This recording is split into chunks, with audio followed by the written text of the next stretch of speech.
Halo, saya Nugroho. Dan sebagai seorang guru, saya dan banyak teman guru lainnya penasaran untuk terus menambah pengetahuan terkait isu kekerasan seksual. Jadi kali ini saya sudah bersama Mbak Kalis Mardiasih, seorang aktivis perempuan yang juga anggota Koalisi Masyarakat Sipil Anti Kekerasan Seksual atau Kompaks. Apa kabar Mbak Kalis? Terima kasih buat undangannya Pak Nugroho. Sama-sama Mbak Kalis. Nah Mbak Kalis, sebagai guru nih ya, saya prihatin Mbak saat membaca banyak peserta didik yang menjadi korban kekerasan seksual. Nah apalagi ini terjadi di satuan pendidikan. Sebetulnya Mbak, kenapa nih seseorang menjadi korban kekerasan seksual? Itu yang pertama ya. Kemudian apa yang membuat seseorang rentan menjadi korban kekerasan seksual? Saya ucapkan terima kasih buat pertanyaannya dan terima kasih juga karena sebagai guru menaruh perhatian lebih terhadap isu kekerasan seksual di satuan pendidikan. Terkait ciri-ciri korban kekerasan seksual sebetulnya tidak ada Pak. Tetapi setiap peristiwa kekerasan seksual selalu terjadi karena ketimpangan relasi kuasa. Misalnya ketika Pak Nugroho mungkin pernah baca berita yang waktu itu viral. Ada seorang guru di sekolah keagamaan yang memperkosa belasan murid perempuan. Hal itu disebabkan karena guru tersebut justru menyalahgunakan jabatan yang ia miliki untuk melakukan kekerasan kepada murid. Selain itu ia juga memanfaatkan pengetahuan yang ia miliki untuk memanipulasi muridnya. Ya Mbak, saya juga dengar berita tersebut dan sangat memprihatinkan ya. Nah kalau sekarang nih Mbak, saya mau tanya. Kalau untuk kasus yang pelakunya murid dan korbannya juga murid Mbak, di mana letak ketimpangan relasi kuasanya? Pertanyaan bagus sekali Pak. Jadi kalau kita bicara tentang relasi kuasa di dalam peristiwa kekerasan seksual, ternyata tidak dibentuk hanya dari perbedaan jabatan yang timpang atau hanya dari status sosial yang timpang saja. Relasi kuasa juga bisa dibentuk dari perbedaan pengalaman dan juga dari perbedaan pengetahuan. Misalnya nih, dari relasi antar murid, ada murid laki-laki atau murid perempuan yang lebih punya pengalaman. Dari pengalaman yang lebih banyak itu, ia bisa memanipulasi teman perempuan maupun teman laki-laki untuk melakukan kekerasan seksual. Walaupun mereka sama-sama seangkatan. Wah, semakin ini ya Mbak ya, memprihatinkan.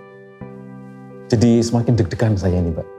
Lalu apa lagi Mbak yang membuat seseorang rentan menjadi korban kekerasan seksual?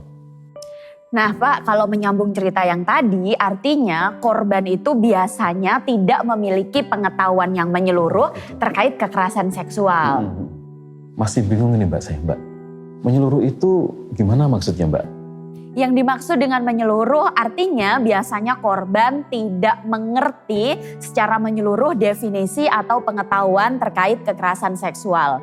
Semua tindakan yang merupakan paksaan atau ancaman atau semua peristiwa yang dilakukan tanpa izin yang mengarah kepada aktivitas seksual atau menyerang fungsi seksual seseorang atau organ dan reproduksi seksual seseorang, semuanya didefinisikan sebagai kekerasan seksual, baik pelaku dan korban saling mengenal atau tidak.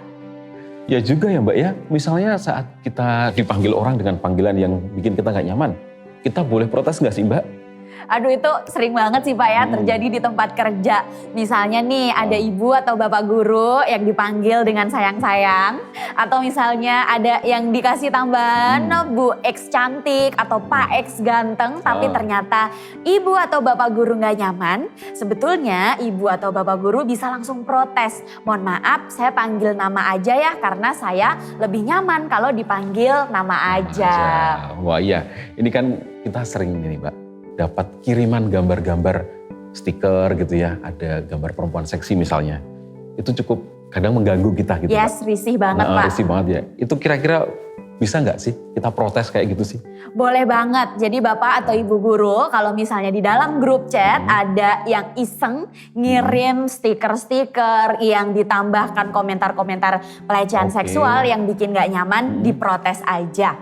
Baik Mbak Kalis, lalu kenapa nih belakangan ini marak sekali berita di mana-mana mengenai kasus kekerasan seksual di sekolah?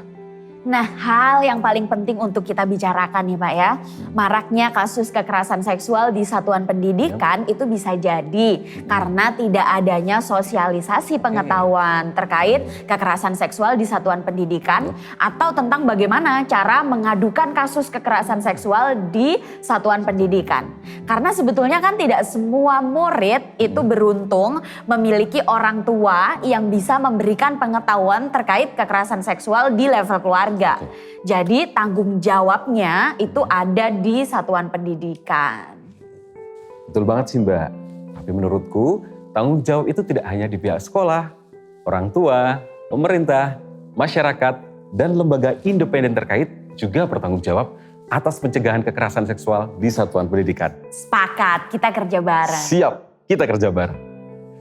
Jadi Bapak dan Ibu Guru, dari obrolan tadi bersama Kalis Mardiasih, kita bisa lihat betapa pentingnya perhatian satuan pendidikan terhadap isu kekerasan seksual.